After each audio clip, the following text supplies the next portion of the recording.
tem alguma data específica do início do mundo de regeneração, Jorge?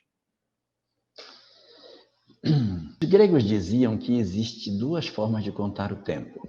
Existe o tempo Cronos e existe o tempo Kairos.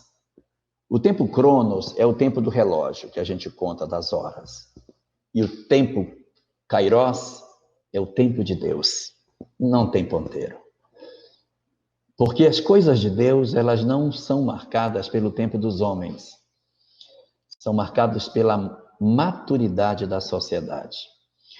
O que indica que uma sociedade pode entrar num processo de regeneração é a maturidade da maioria dos habitantes de um específico planeta.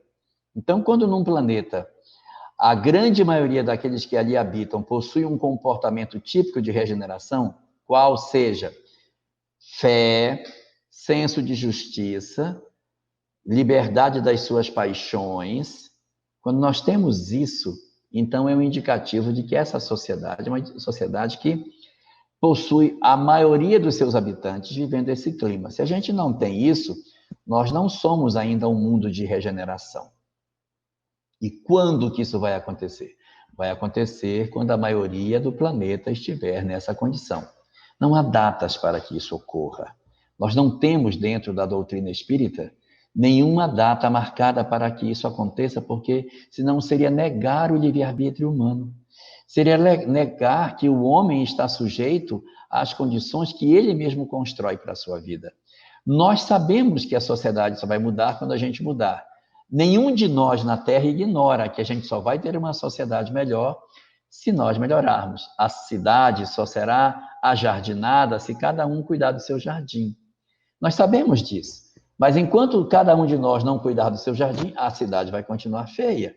Então, a mesma coisa é o mundo de regeneração. E os espíritos ainda dão uma dica a mais. Eles dizem que essa regeneração vai acontecer com os homens, sem os homens ou apesar dos homens.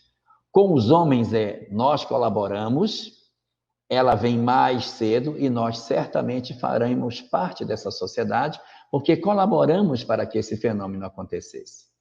Sem os homens, é diante da nossa indiferença. A gente não colabora, mas também não atrapalha. Fica só olhando pela janela, assim, nossa, isso vai dar um trabalho. Moço, pelo amor de Deus. Ai, meu rei. Nossa, isso vai demorar demais. E a gente vai perdendo o gosto de fazer as coisas. Quando isso acontece, a regeneração pode demorar mais tempo e aqueles que são mais indiferentes podem não permanecer nessa sociedade.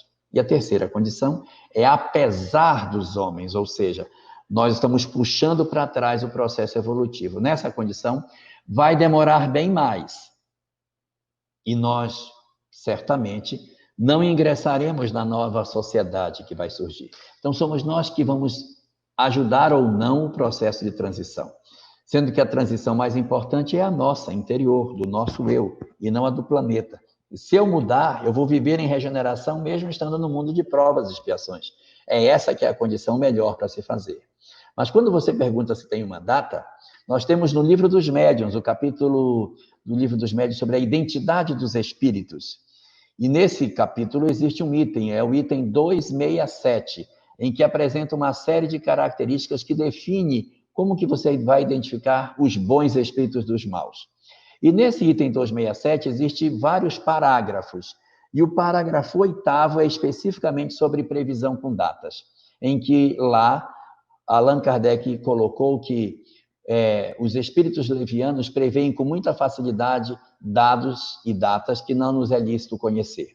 Os espíritos superiores, quando querem, eles levam a gente a ter uma noção de que as coisas possam se dar, mas nunca marcam datas. Aí ele faz um ponto e diz assim: toda previsão com data marcada é indício de mistificação. Não quer dizer que o médium esteja mentindo. Às vezes o médium não está mentindo. Quem mente é o espírito, que se utiliza da ingenuidade de quem lhe ouve e começa a divulgar datas. Nós já tivemos inúmeras datas para o fim do mundo, e vai ter mais um monte, mas não nos preocupemos. Emmanuel, no livro Entender Conversando, diz: não é possível que depois de tanto esforço nós vamos para o caos. Nós, na verdade, caminhamos para uma sociedade mais evoluída e não para o fim de todas as coisas.